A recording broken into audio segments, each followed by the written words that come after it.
Well, good afternoon, everyone, and thank you all for joining together today. This is, I believe, my 12th State of the Medical Center Address, and I can tell you I look forward to being on the stage delivering several more. The 16,000 plus employees who come to the Vanderbilt Medical Center every day have tremendous dedication and courage. Directly and indirectly, we come together to help people who are facing complex and difficult situations.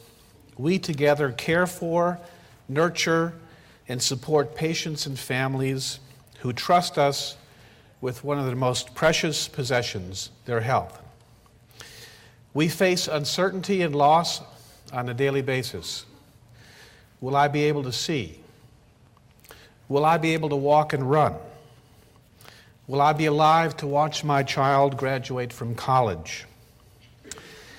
It's our job to give the gift of understanding, hope, and healing, as well as cures for the future during these difficult times. And we do it with our hearts and our minds. Our country, our state, our city, and each one of us is facing a different kind of uncertainty in today's economic times. It's time to apply our tremendous courage and dedication to navigating through these times. Today we meet at one of the most challenging times in a generation or more. The world's economy is mired and stagnant. Credit markets around the globe have shrunk. More jobs have been lost in the last 3 months than in the previous 3 years. In recent weeks, you've read and heard in the news the impact of all of this on our university and medical center. And I know that many of you, I believe almost all of you, have felt the pain of this economic recession in your families and in your neighborhoods. It's real and it's hitting home. But in spite of all that, I stand in front of you today feeling a real sense of confidence. You can call me crazy. I call it optimism.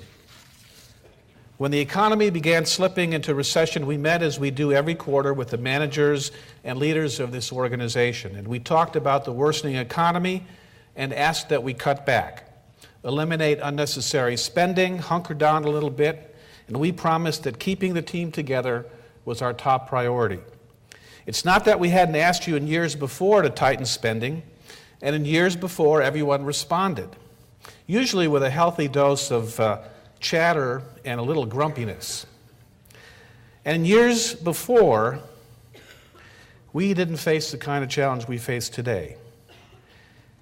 This time when we asked you to really be prudent about your spending, you cut back, but you responded this time with a sense of purpose and resolve. And we brought down our spending quickly and efficiently. And we made those cuts with no disruption in patient care, education, or research. And we made those cuts at the same time while creating more room in the budget to prepare for more care for those without the ability to pay. We pulled together because we're committed to the work we do and we're committed to each other, in making sure we do everything we can to keep our team together. When we decided to freeze work on MRB 4 and or MRB 5 and the expansion of Children's Hospital, we had project managers in space and facilities who no longer had work to do. Instead of eliminating jobs associated with those projects, the project management team all agreed to reduce their work to 32 hours a week. That made it possible to keep the whole team together. That is a real demonstration of the credo commitment that we made to each other. That simple agreement tells me more about how committed we are to the work and to each other. I'd love to tell you today that we've gone through the worst of what we have to go through, but I'm really not certain about that. But I do know this: if we act prudently and spend carefully, we will make it through this stronger than ever before. Now, we're well into our budget process for the fiscal year 2010. And our instructions to all of us are clear and simple. Don't plan to spend more this next year than you did this year. and carefully look for ways to spend less. But I fully believe we'll go through this round of belt-tightening with the same commitment to our work and the same commitment to each other. We are strong, and the healthcare services we provide are in great demand. The research we do is among the most important done anywhere, and the students we teach are the brightest hope for a better future. I'm confident that our band of over 16,000 dedicated people will survive what may lie ahead. But actually, I expect us not just to survive. I expect that we will come through this better, smarter, and stronger. Two things happen to institutions or companies in a recession. They can falter and ultimately fail, or they can struggle, adapt, and come through stronger. And that second course is exactly what's in store for us. We'll struggle, we'll get smarter, we'll make do, we'll survive and thrive. In today's State of the Medical Center Address, I'm going to do it a little differently than I've done in the past. The first thing I want to do is talk a little bit about the economy and how it's likely to affect and has been affecting the university and medical center. No discussion of the state of affairs would be complete without looking at the political landscape. Our new president, President Obama, has brought a renewed energy to Washington and a new approach to the economy and to healthcare and to biomedical research and to higher education. Shortly before I came over here, received an email from Mel Bass, who's our man in Washington, and the consensus agreement between the House and the Senate actually looks very good for us, both with respect to extra funding to states for Medicaid, as well as actually they kept in the agreement the $10 billion additional support of the National Institutes of Health, and there are other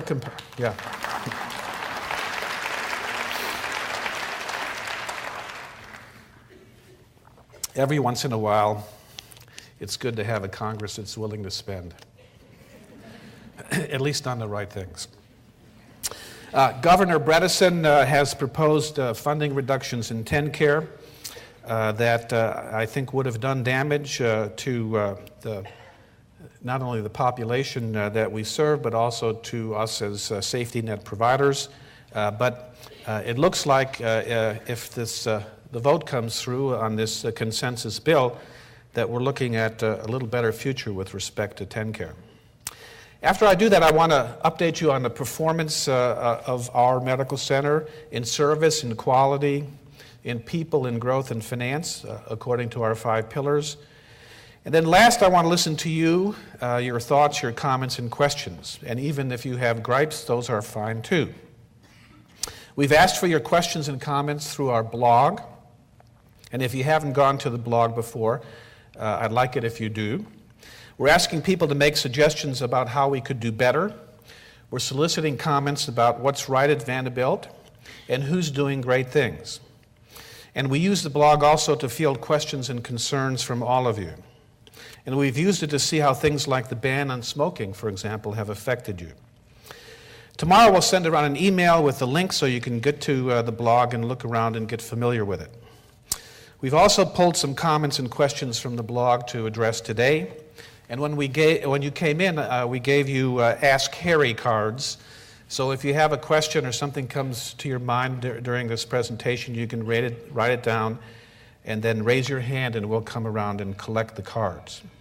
And then, of course, in the time-honored tradition, those of you in the audience who have the courage and bravery and curiosity, you can grab a microphone and directly ask a question or make a point. So let's begin. We are in a recession, and this background graph, of course, shows the gross domestic product and the times when the GDP is negative. But really what we mean in a recession, especially this one, is that we've got a collapse of the credit markets. Obviously, all the stock markets across the globe are in decline, and we have tremendous increasing unemployment. And you all know that the credit collapse started with a real dangerous bubble in the housing market in this country with the collapse of Fannie and Freddie Mac, and then also the decline in home prices, so that people's equity in their home declined, and there was lack of access to home equity loans. Then, of course, after that, we saw that the financial institutions were beginning to fail, and those that haven't failed have certainly slowed down in their lending. And in case you need a reminder, this is what's been happening to the markets across the globe, and generally speaking, markets are down 40%. This, of course, affects many people, because over the last several decades, a major component of everybody's retirement plan has been investment in things like equities. So this is important to all of us. And then, of course, unemployment. Not only is it bad for each and every individual and their family who loses their job, but that creates a downward spiral in the economy, because consumer spending falls. There's less demand for new homes. There's less demand for manufactured goods. Now, how is this affecting Vanderbilt? Well, obviously, Vanderbilt has an endowment that is very healthy, but is impacted by the change in the market. Vanderbilt has a formula for paying to support operating expenses for the university and medical center out of the endowment. And as the value of the endowment falls, it has an impact on the payout. And of course, we depend heavily on very generous folks who are committed to our missions and are willing to invest in Vanderbilt, whether they invest in a new building or an endowed chair or a scholarship or some sort of educational or research program. And when the economy is like this, we expect that there could be a drop in philanthropy. We're fortunate.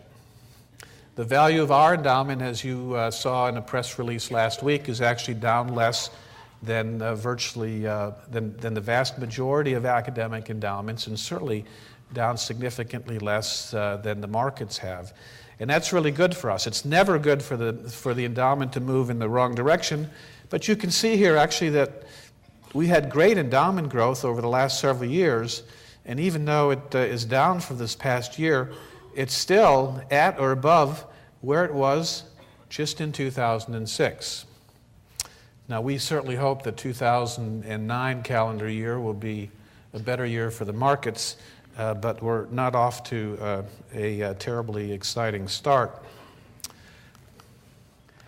Now, the impact on the medical center has been that our investments also have fallen in value, so we've had a decline in the value of our investments of $24 million from the July 1 through the end of December. And of course, the other impact the environment has had on us, that we've decided to at least delay new major capital projects. The potential impact of the environment, of course, which we haven't seen yet, and I'll show you evidence of that, is that unemployment and loss of insurance, as well as a decline in people's desire to spend money that they want to save and really hold back on elective work, there'll be a lower demand for things like elective surgery and higher rates of uncompensated care, charity care, and bad debts. And of course, even though it looks like the stimulus bill in Washington is going to be passed, we still have to make sure that when it comes to Tennessee, that there won't be any TennCare cuts. Now, our goals in going through this economic environment is to obviously retain our staff and keep the quality and service high, to trim spending, especially operating expenses and major capital projects, and to strengthen our balance sheet. We need to generate additional cash reserves because we need to be prepared for anything that might come our way. And of course, we need to be prepared for more charity care. I don't want to scare you here, but just to give you an idea of what was on the table from the governor, this is obviously not going to be implemented in full because of the stimulus plan, but could still be implemented in part, are 3 tiers of cuts in TennCare. The first tier would have a negative impact on the medical center of about $14.5 million. The second tier, which would be a reduction in payments for health care, would be another almost $35 million. And then finally, an additional tier 3 of $4.5 million. We will know over the next couple of months whether we're going to have any of this impact. And as I said, the economic stimulus package actually has a potential impact in Tennessee of $1.2 billion and has a number of potential positive impacts on us, not just through mitigating TennCare cuts, but also in providing extra coverage for children's health, as well as the COBRA being made available to newly unemployed, COBRA benefits being extended to newly unemployed people. The plan does add $87 billion to increase the federal share of Medicaid. And that could, of course, delay the cuts the governor proposed. And as I said, another $8.6 billion to cover the uninsured. Children's Health is getting additional funds, and then COBRA extension to the unemployed. All of that should be positive for us and hopefully mitigate any impact of what's going on in the state economy and TennCare on the medical center. In research, as I mentioned, there actually is $10 billion available in the National Institutes of Health, as well as additional health services research, the authorization now of federal funding to support stem cell research. And there is also in the bill $20 billion of commitment to invest in information technology. That could be very good for Vanderbilt because we really are one of the leaders in the use of information technology in healthcare. Now, what about the local healthcare environment? You only need to pick up the Tennessean to see that hospitals in our market are all having their challenges. And so we're not alone. I do believe, though, we're stronger and we're going to make it through the challenges than most, but we are not alone in this marketplace. Now let's talk about how we're doing under our 5 pillars: people, service, quality, growth, and finance. Let me start by talking about service. Our goals for this year in service are to improve the overall quality of care and the willingness to recommend.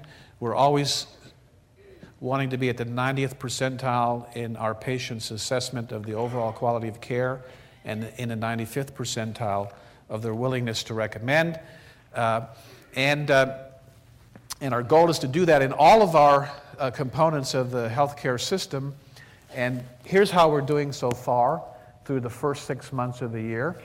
You can see in the quality of care, our outpatient technical, the adult inpatient, the adult emergency room, and the inpatient at the Monroe Carroll Jr. Children's Hospital are all where they need to be.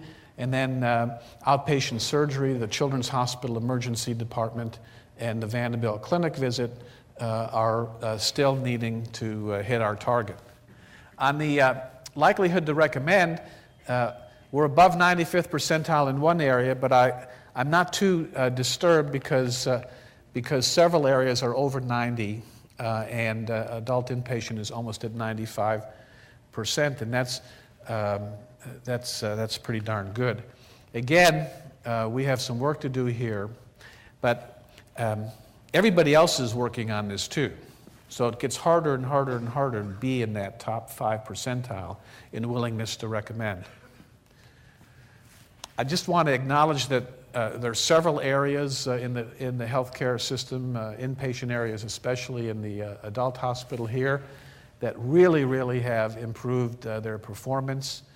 Here you can see 10 South, 5 South, 8 South, and then general medicine have all gotten to close to 100% likelihood to recommend.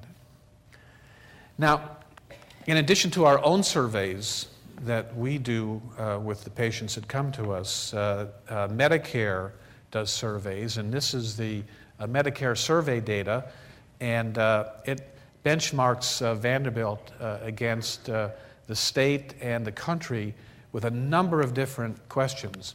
And this is just a sample of the questions. Communications with nurses and with doctors, we think those are a very important part of the patient experience. And then the overall rating of the hospital and the willingness to recommend. And you can see that Vanderbilt does very, very well here. Quality, our goals in quality, of course the entire country is focused now on the improvement of quality and safety in our healthcare system. It's been made perfectly clear to the public and to those of us who take care of patients that we have not been doing as good a job as we need to do, and we're not as good as we think we are, and we're not as safe as we thought we are. And so Vanderbilt has taken a serious approach to this, and our goal is both with respect to mortality rate of hospitalized patients, as well as the use of evidence-based medicine guidelines and a number of communicators or indicators on how we're doing specifically in various areas. I'm going to share the data. This is a timeline of hospital-acquired infections that come from patients having catheters in a vein, a central vein.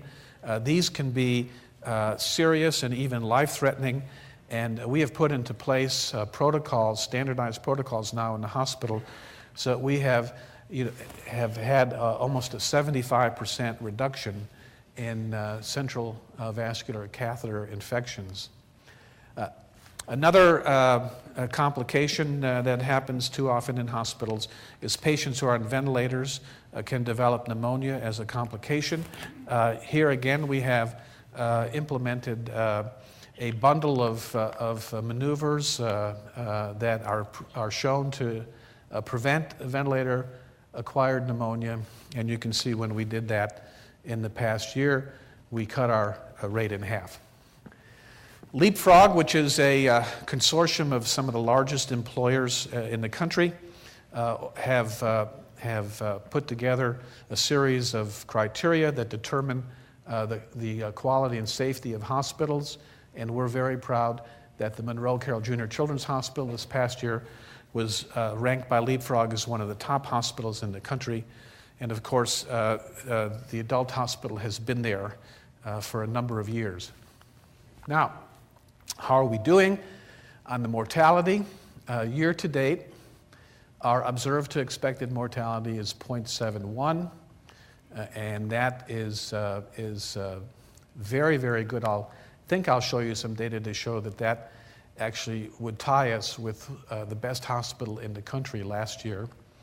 Our evidence-based medicine guideline usage is up, and we're on track to meet our target. And then on communication, and I showed you hospital-acquired infections and clinical outcomes, we're working to achieve those goals, and we've got new quality pillar goals for this year. Here is the observed to expected mortality from last year, okay, October 7th through September 08, and you can see that Vanderbilt here ranked 7th out of all of these major hospitals. This is University Healthcare System Consortium, and it largely is a summary of the major academic medical center teaching hospitals. So you can see Chicago is here, and we have Stanford here, and we have Mayo Clinic here.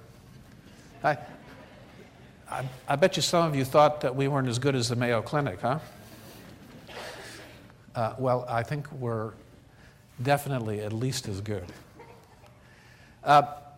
Here is what our goal here, we always set a threshold target reach. Our reach goal is 0.71.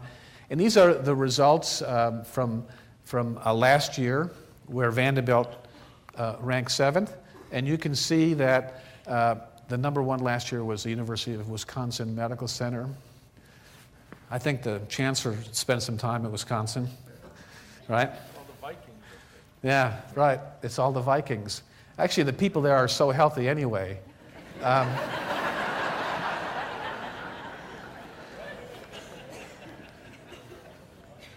And then just to show you that we're not a one-time wonder here, we have been in the top tier in the UHC. This is not just the observed to expected mortality. This is their overall quality and accountability score. So this takes into effect things more than observed to expected mortality. And this past year we were 6th, and that's, considering the peer group we're in, that's a phenomenal performance. But not only are we doing well with respect to our peer group in the quality and safety of the care we deliver, we, on the academic side of things, are doing extremely well too. You can see that last year Vanderbilt was tied with the University of Chicago as in the top medical schools. This happens to come, if you recall, from the U.S. News and World Report. Next ranking in March. We're going to move up in March, and Jeff Balzer is going to take the credit. And that'd be great. But we have tremendous momentum, and this is a great crowd to be in. I must tell you, I feel already we're in the top 10, but we'll see what the U.S. News and World Report says. And then another thing that I would put under quality, and that is our commitment to train underrepresented minorities in medicine. And I can tell you that we've done a wonderful job. Our school has done a wonderful job of recruiting and training underrepresented minorities. And actually, last year we graduated 12, or this year we're going to graduate 12. And this is actually continuing to go up. And so we've now become actually one of the most sought-after schools for some of the best undergraduates, minority undergraduates, to come for their training as physicians. And we're very proud of that. On the growth side, our goal, of course, is to meet or exceed our volumes on the clinical side, and of course, to meet or exceed our goals on research awards. And I'll show you some of our results. This is a trend line. This is a trend line for the hospital discharges, and you can see we've grown. The reason we've tapered off here is because we're full. Yesterday, the census in the Monroe Carroll Jr. Children's Hospital was 102 or 107%. Where's Kevin? Yeah, it was over 100%. You know what happens when your census is over 100%? That means you have people in the emergency room waiting to have a bed. And today in the adult hospital, the census is 91.7%. And anything above 85% really stresses the staff and the facility. So the reason this is slowed down isn't because there's a lack of demand, it's that we're full. And of course we're doing something about that. On the outpatient visit side, we're at over 1.25 million outpatient visits. And again, I want to point out the importance of our growth in Williamson County, so that now almost 250,000 of our outpatient visits are in Williamson County. And then emergency room, this is intentionally meant to plateau. We believe we're providing the right amount of emergency care for those people that have to come to Vanderbilt. And so I don't see this growing very rapidly in the future. And then surgical operations, you can see again the same thing with surgical operations is that if you don't have more operating rooms and more beds for patients to go after surgery, you can't grow surgery. And there's still great demand, and with the new critical care tower, which I'll talk about in a little bit later, we'll see that grow again. And then this is just to give you some idea of what's happening in the marketplace.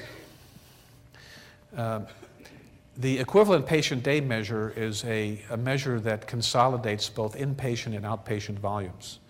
So this really is the best way to measure what's happening to where the population in your region is going to seek their health care. And you can see that Vanderbilt has grown almost 11% a year since the year 2000, and we're basically the only healthcare provider who's growing. Now, on the biomedical research side, remember the thing that differentiates us from even a really high-quality hospital or healthcare system is that we change healthcare for the future. And the way we do that is through our research. And it's central to education at all levels, and it differentiates our clinical care. And we ranked 10th in NIH research funding in 2007, and that was a move from 24th in the year 2000. And our total annual funding has doubled since 2001. And along with that, University Central, in part with their own research funding, but in part through the synergy we have with multidiscipline trans-institutional initiatives, the University Central research funding growth has gone alongside ours. And not only is the research funding growth, but the opportunities to make breakthroughs and to have scientists who would otherwise not normally work with each other work together is exceptional at Vanderbilt. This chart shows two things. The blue bars are Vanderbilt's research funding, research awards, and the yellow line shows the National Institutes of Health budget. And you can see that the initiative to double the NIH budget in the late 90s and early 2000s really was quite successful. But then, they pulled the plug, and there was no real increase in NIH funding. And if you would adjust for inflation, actually it would be going down over the last 5 years. But despite that, you can see that Vanderbilt, we didn't miss anything. Just kept on moving up. And of course, this past year was when we got our Clinical Translation Science Award, and that's the largest grant we ever received. And we'll be pushing $450 million in research awards this year. And here you see that Vanderbilt moved from 24th to 10th, and pretty darn close to a group of folks here. So I say Pittsburgh, University of Washington, and UCLA, look out. And then as far as the some of our major research programs, one of the crown jewels of this medical center is the Vanderbilt Ingram Cancer Center, and you can see here that the top 10 grantee institutions from the National Cancer Institute, that Vanderbilt ranks 4th, and I would say that when we opened the cancer center or started the cancer center in 1994, we weren't on the map. So. And then just to show you that big science and multi-discipline, multi-investigator research is really a major driver of not only our funding, but I think of the breakthroughs that we're going to make and the impact we're going to have. Look at here. And of course, this is the CTSA, which is a mere $43 million grant. So congratulations to all of you who are making this happen.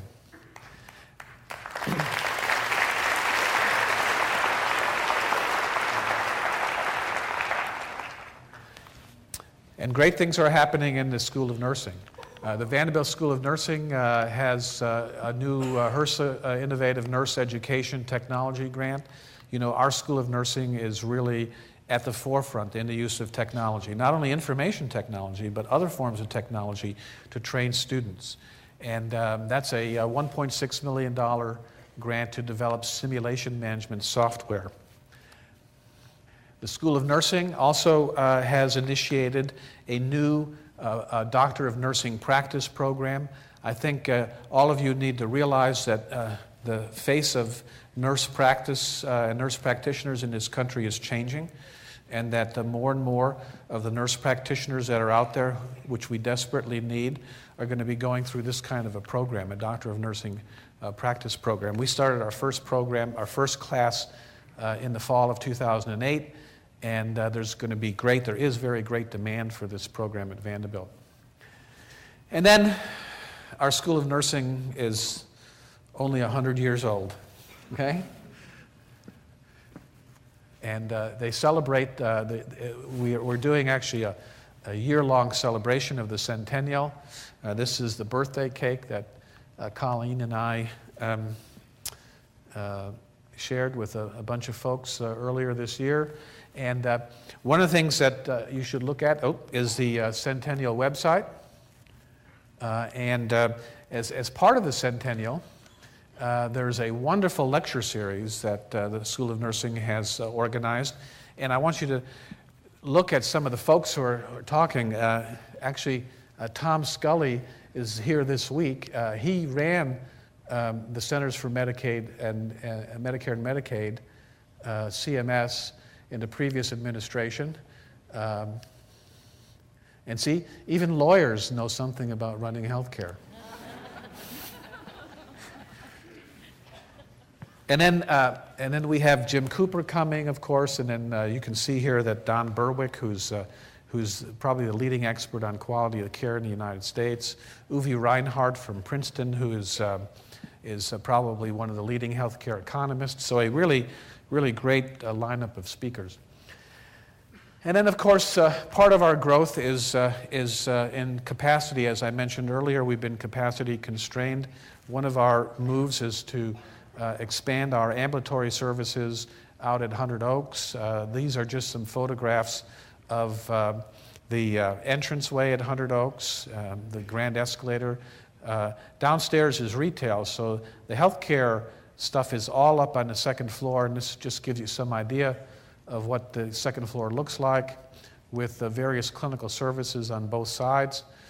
This happens to be just a reception area for one of the clinical service lines.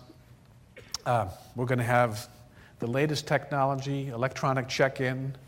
You're not going to have to tell somebody for the 5th time, you know, your name, your address, your social security number, all that stuff.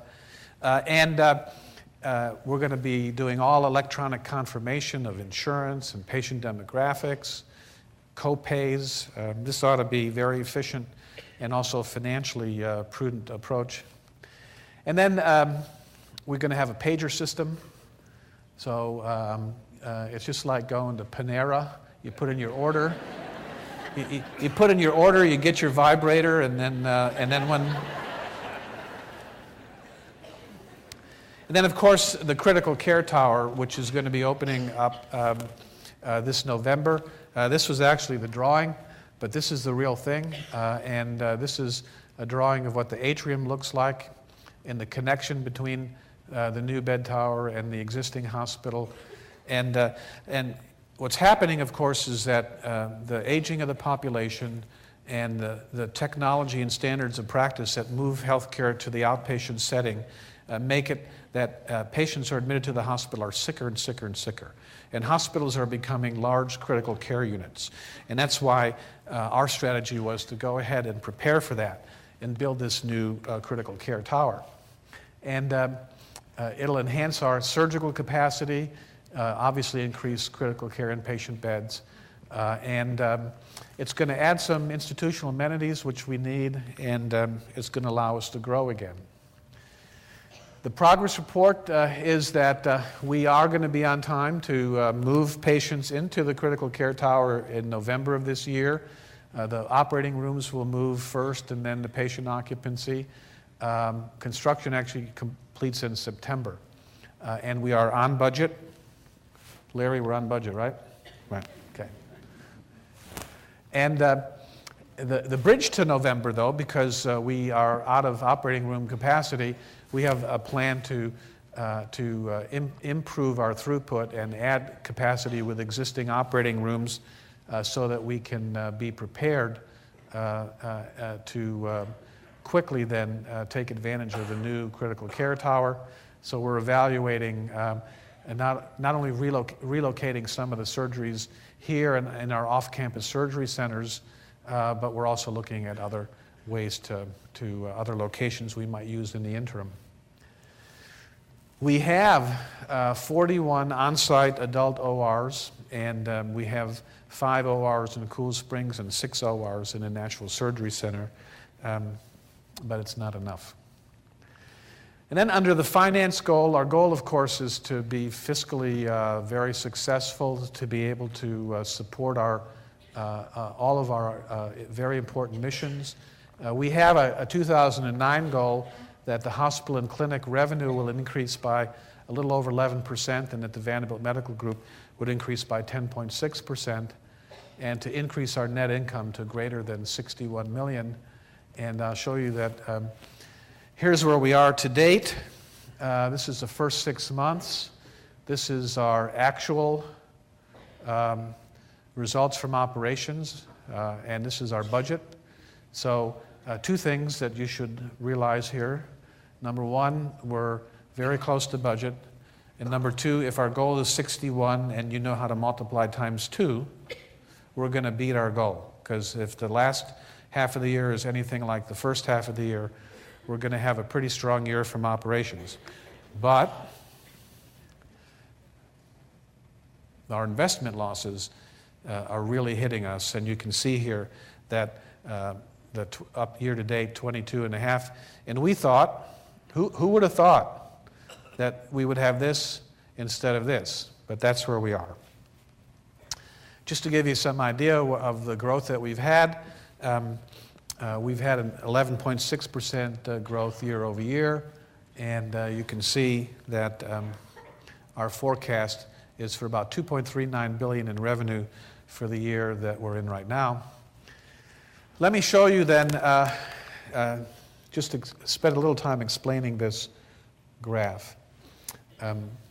When we report our results of operations, we almost always report this green line. And every year when we report, this green line is really the sum of operations of the healthcare system plus investment income. Okay, and we've enjoyed a tailwind. We've enjoyed every year a little boost from our pure results of operations with investment income, because the markets have been good to us. But last year, you can see, we didn't get a tailwind from investments. And when these lines cross, what that means is that the investment income impact is negative. But if you strip that out and say, how are we doing? That's the blue line. And remember, we said this year our goal was 61 million. Well, if you include investment income, we'll be over 61 million. But if you look at operations, we're really, really strong. And this is despite the fact that you all know we do as much uncompensated care at Vanderbilt than all the other hospitals in Middle Tennessee or in Davidson County combined. But the good news is, even though the uncompensated care this year is a little bit above last year, it's actually a little bit below what we thought it was going to be. So it's really at 6.9% as opposed to 7.3%. And there are a lot of people who deserve credit for that, but this is something that we put on Martin Sandler's shoulders last year and said, Martin, you and Larry and Kevin and your team, we'll take care of anybody who needs to come to Vanderbilt, irrespective of whether they can pay. But we can't take everybody who can't pay, especially if they can get care in the hospital that's closer to them, that can take care of what their needs are. And so that's done very well. On the finance side, don't forget philanthropy is an extremely important leg in the stool of our financial underpinning. And as you know, Vanderbilt is in a $1.75 billion Shape the Future campaign. We're overall at 94% of that goal. The campaign goes through the end of 2010. The medical center's goal is just shy of 900 million, and we're at over 700 million. If you look at the categories, we try to raise money for bricks and mortar, for programs, for endowed chairs for faculty, for scholarships, and then unrestricted giving. And we're doing really good in programs. And I think that's really great, because that means that we can excite people who want to have an impact. They want to spend money on finding a cure for cancer, or they want to spend money to find a new drug for diabetes or for schizophrenia. And so they believe that our scientists in our laboratories are going to be successful, and so they commit that money. We have a little work to do here, and in scholarships. Now, I said that we do a lot of uncompensated care, okay? And this is actually the cost of the unreimbursed TEN care, the cost of the unreimbursed charity care, and the cost of other federal health care programs where we get reimbursed less than our cost. This is when we train residents and other health professionals, the money we get to support that education doesn't pay the whole bill. So then, of course, we have tremendous staff giving to Vanderbilt. We have the unreimbursed cost of our mental health care, other community programs. We at the Medical Center, or at the university actually, every year give a tremendous amount to a combined charities campaign. And then we do other things like the Heart. So the total impact on the community of our generosity is almost $200 million a year.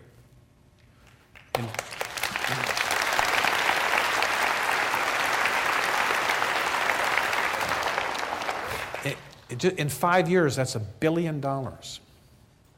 Okay? And then people. Our goal with respect to people, of course, is our big, hairy, audacious goal was that we would at one time become recognized in Fortune magazine as a top 100 place to work. But we have specific goals around our community survey, around retention, around turnover rate, and I'll show you how we're doing. First of all, let me just say that people is what we're all about. This institution is only as good as the people who are here, our faculty, our staff. And we have some new faces, some new leadership. Roger Cohn came to us from Oregon. He's the new chair of molecular physiology and biophysics. Ron Evie came to us from someplace in Boston as the new chair of otolaryngology and director of the Bill Wilkinson Center. We have Cheryl Coffin, who came to us from Utah to be the vice chair in pathology and for anatomic pathology. Nancy Brown, who is one of our own, is the new chief of the Division of Clinical Pharmacology. This is the #1 clinical pharmacology, the leading, sort of the godfather of all clinical pharmacology programs in the country. Julie Morath just got here a few weeks ago from warm, sunny Minneapolis. She's our new chief quality officer. And then Doug Sawyer, who's only been here a few years, was recently appointed as the new chief of the Division of Cardiovascular Medicine. And then we've done some great recruiting, and William Powell, who came to us from Memorial Sloan Kettering, is really doing the personalized cancer medicine leadership. We don't have time to talk about it now, but Vanderbilt's overall approach in research and care of patients is personalized, evidence-based medicine. It's extremely important. William Tansey came from Cold Spring Harbor, and he's the co-leader of our genome maintenance program. And then we've got other leadership in the School of Nursing. Deborah Ariosto is the Director of Patient Care Informatics, and also actually from the school, but now working as Associate Hospital Director for Patient Care, Pam Jones. She's a Chief Nursing Officer for VUH. And one of the highest recognitions you can achieve if you're in academic medicine is to be elected into the National Academy of Sciences Institute of Medicine. This year we had 2 people elected, Jeff Balzer and Kathy Edwards, and congratulations to both of you.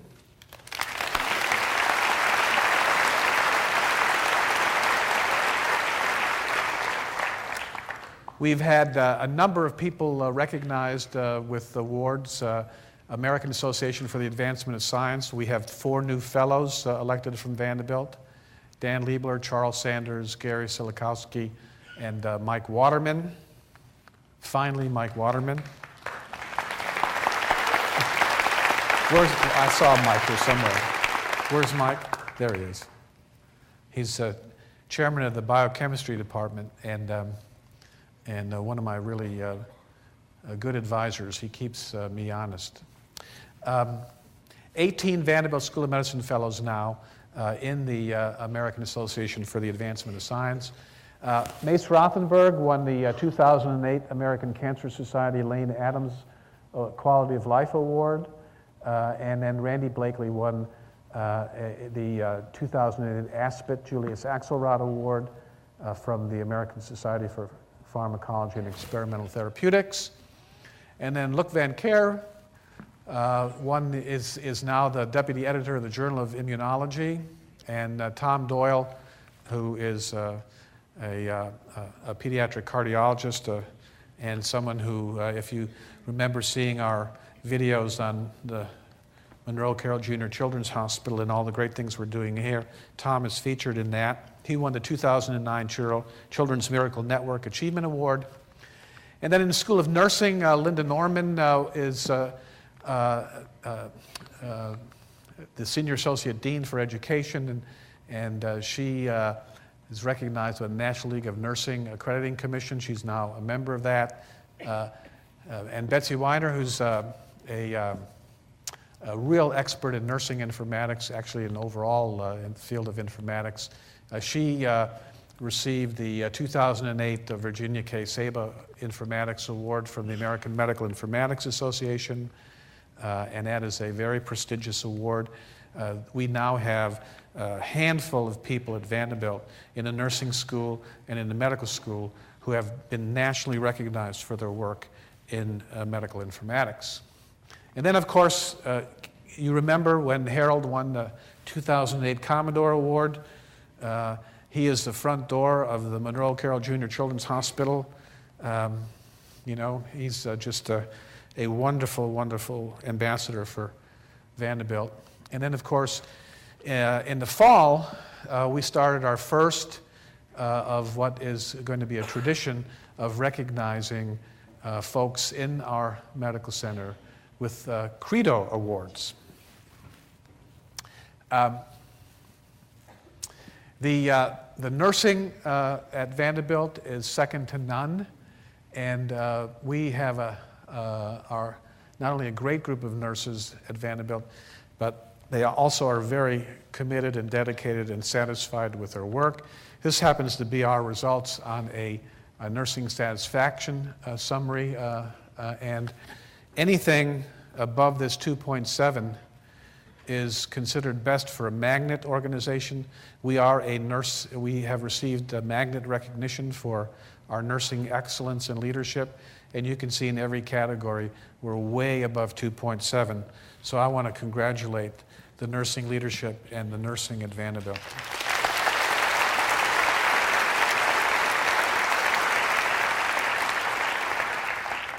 just to show you how we're doing on the specific metrics, under the people pillar, our retention our goal is to be at 65%.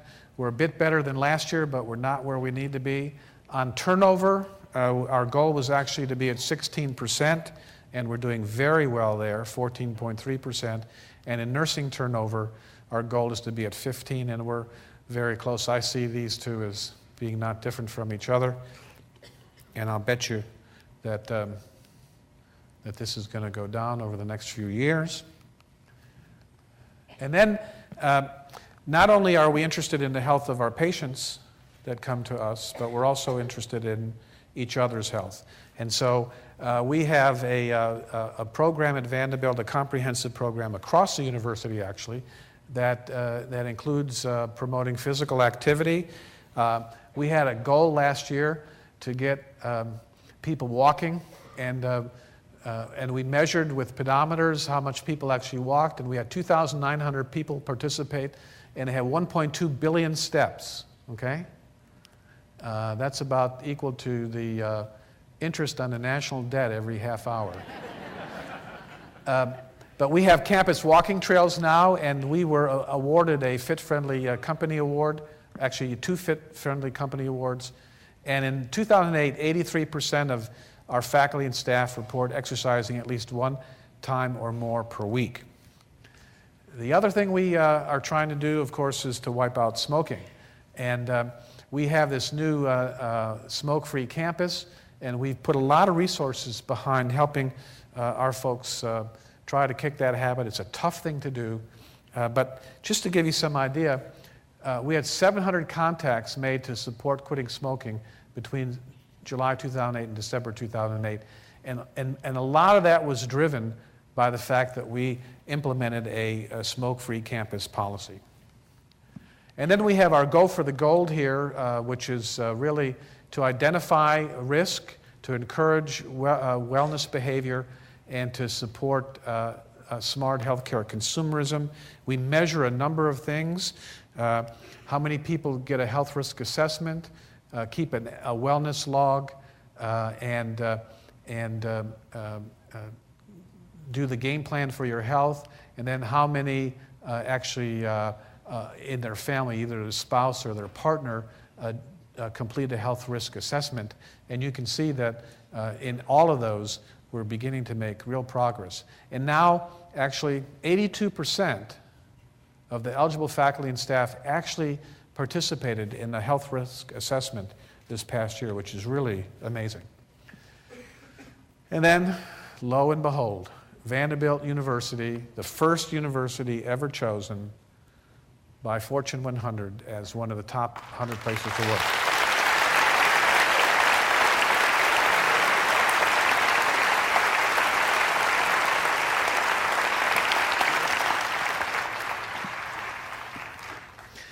So now, as the last feature before we get into questions, we want to go ahead and do our Credo Awards. So in 1999, almost 10 years ago, we did our first staff satisfaction survey. And that was the first step in that 10-year march to get to that top 100 places to work. We've had a lot of success along the way. We've put in performance management process. We've looked at the development of career ladders. We developed a success sharing plan and committed that if we were successful financially, we would share that success with our employees. We launched the Elevate journey, and we worked hard to really build an effective and honest line of communication that built trust across the whole Vanderbilt community.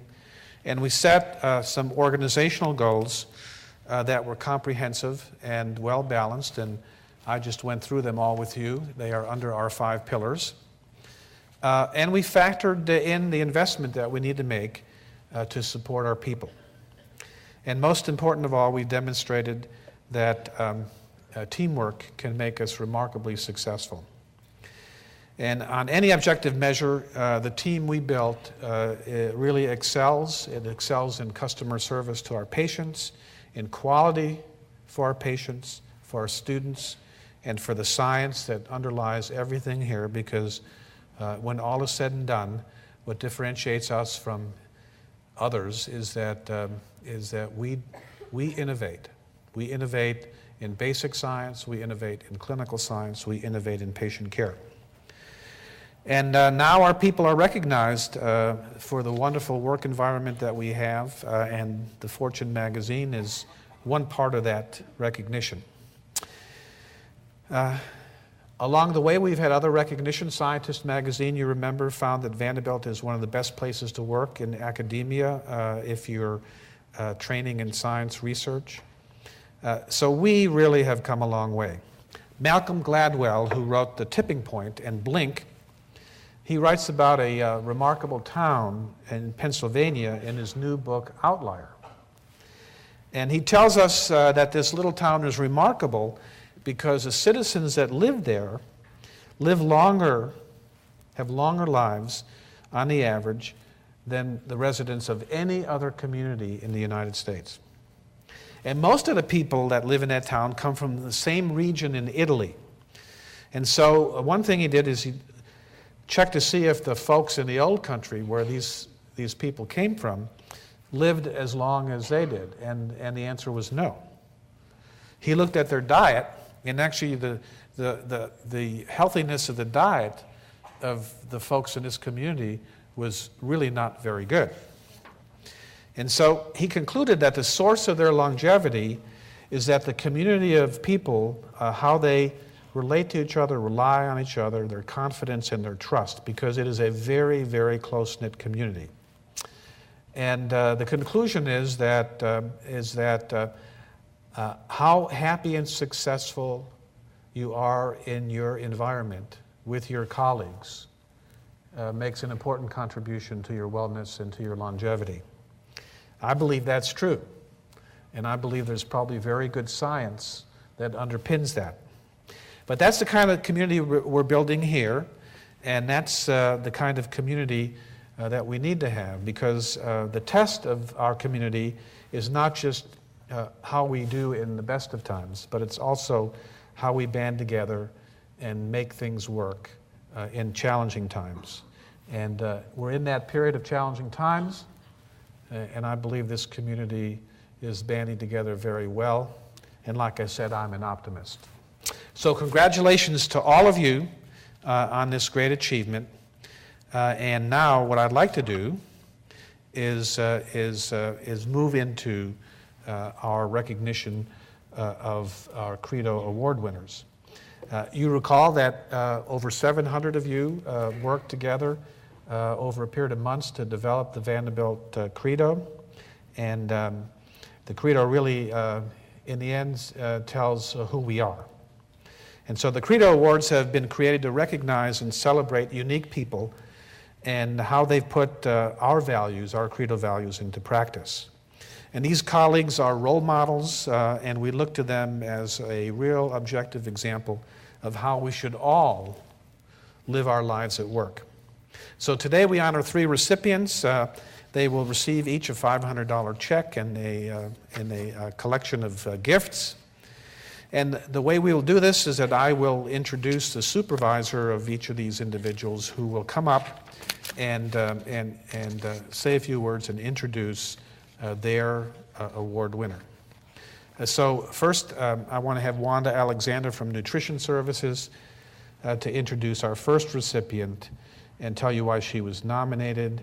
And that first recipient is Irene Omasigo. And so, Wanda, if you would come up.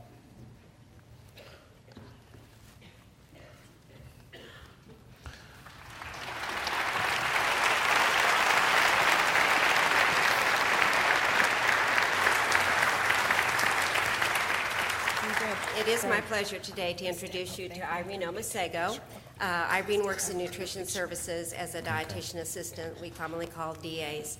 Irene's primary job during the day is serving each of our patients their meals and supplements and other things that come from our department. And Irene is truly a unique person. Irene is originally from Nigeria, West Africa, moved here in 1981, has 4 children, all of which live in the United States now. She's been with Vanderbilt for 11 years, and she is a wonderful person. She exemplifies the credo in everything that she does every day. Irene truly loves her job, and she tells me how she loves to take care of people, loves to be with patients, and she made the remark to me the other day. She said, "I'm just so happy and I don't know why." But if you knew Irene, you would know why. There are many, many instances that I could tell you about wonderful things that she's done for our patients and for her coworkers, but one that I thought was a nice example I would like to share with you today, one that was in the nomination that was submitted for Irene, and that was that she was leaving work one day, and I don't know, I like to leave work and get going, and she intercepted an outpatient with 2 small children in the parking lot, and their car was dead. And so instead of saying call security, Irene took it upon herself to call her own emergency car service, and she didn't leave it at that. She invited the family to sit in her car and stay warm until they came and waited with them while their car was fixed. So this is seemingly a small thing in our world, but it's a wonderful thing, and this is just one fine example of the way Irene chooses to treat every person that she encounters every day. So I am proud to work with Irene, and I am very proud to be here with her today to receive this award. Irene? Wanda? So here's your check.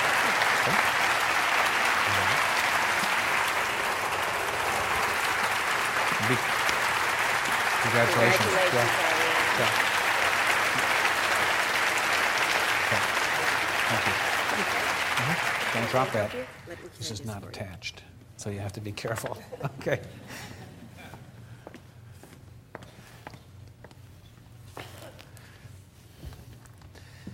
And then Luke Kalin from our Clinical Staffing Resource Center is going to introduce our next Credo Award winner.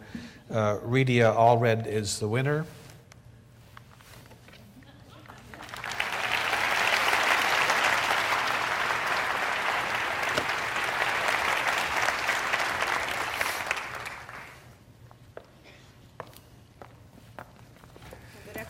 I'd first like to thank the Credo Committee that selected Redia, and I'm so excited to be here today to introduce her. Redia has been a member of the Clinical Staffing Resource Center since July 1991. She is truly one of our stars. I'm so excited she's been here chosen for the Credo Award, and she exemplifies the Credo behaviors of making those she serves her highest priority, and also for being committed to her colleagues. Our staff have to float to a variety of patient care areas, and doing this, sometimes it makes it hard to see all the good work that they do. Many of the units will send us positive Elevate notes from time to time, but Redia regularly receives these notes. I did want to share one of the brief instances with you. Redia was caring for a critical care patient one night shift, and this patient had a long history, multiple surgeries and procedures. Her husband feared she was giving up.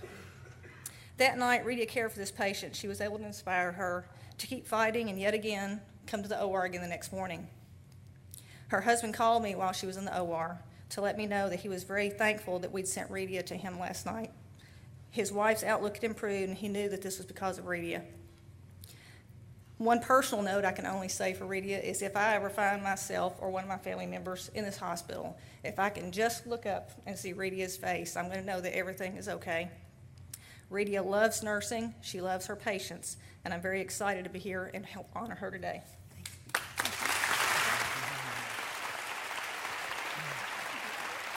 Here you go.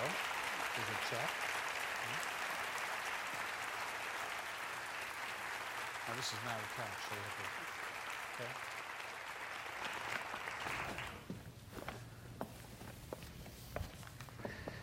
And then Karen Hughart from the System Support Services will tell you about our third Credo Award winner, and that's Mary Beth Hagan.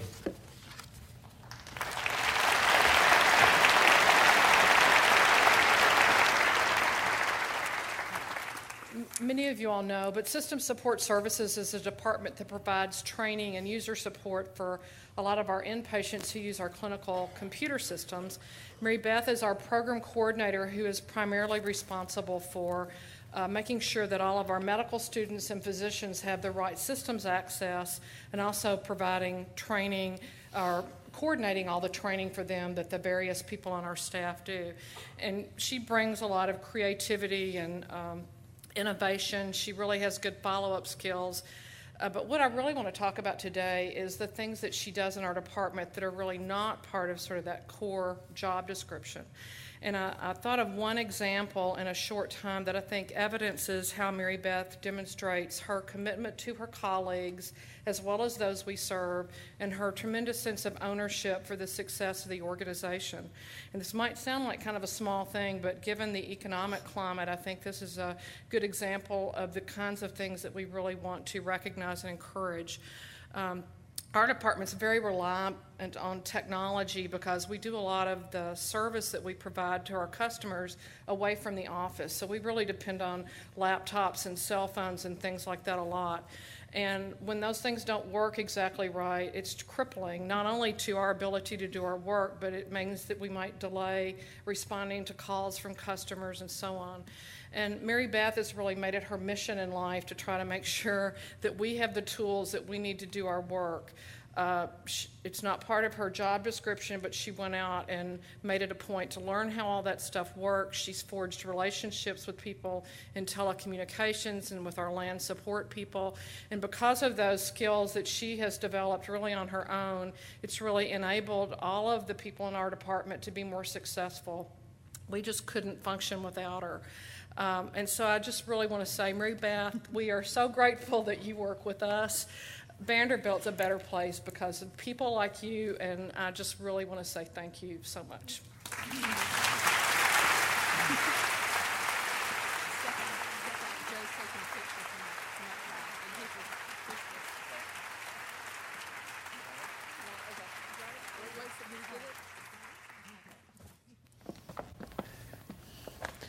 Well, congratulations to our three Credo Award winners, and I want to remind you that, again, in May, when we have our next leadership group, we're going to present the next set of Credo Awards.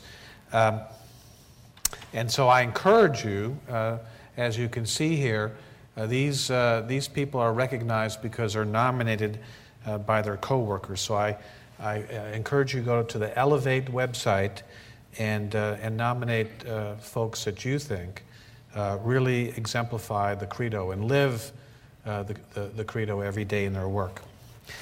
It's now time for us to do some Q&A. And so I don't have any Ask Harry cards. They might come up here, I don't know. But we have microphones, and we're ready to address any questions you might have. And then, of course, what's keeping you from enjoying some refreshments that we have in the lobby here is how many questions you want to ask me. We're also going to have a drawing, I guess, like we normally do. Okay. Okay, the question is, what will happen to the space here on campus that's being vacated due to the 100 Oaks move? Good question. There is a group that's working on what we call the backfill. I can tell you, I know some of it. Some of it obviously is going to the Vanderbilt Cancer Center. Some of it's going to some of the surgical specialty areas that need expansion. But we are going to have a very well laid out plan for that. And actually, Dave Posh, Dave is here. Dave, do you want to add to that at all? Those are the two major programs. Okay.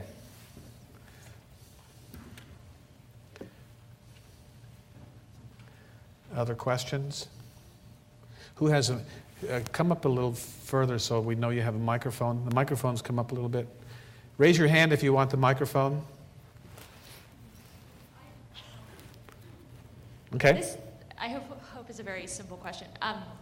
We love the new cafeteria. The renovation is great, but all of a sudden there don't seem to be enough seats at lunchtime. Are there any plans to address that? Right here, we have an answer right here. Larry, see, yeah. We have additional seating that's on order, and it should be coming in the next week or so, couple weeks. Okay, did you hear that? Next couple weeks, it's taken care of. Other questions? Raise your hand if you...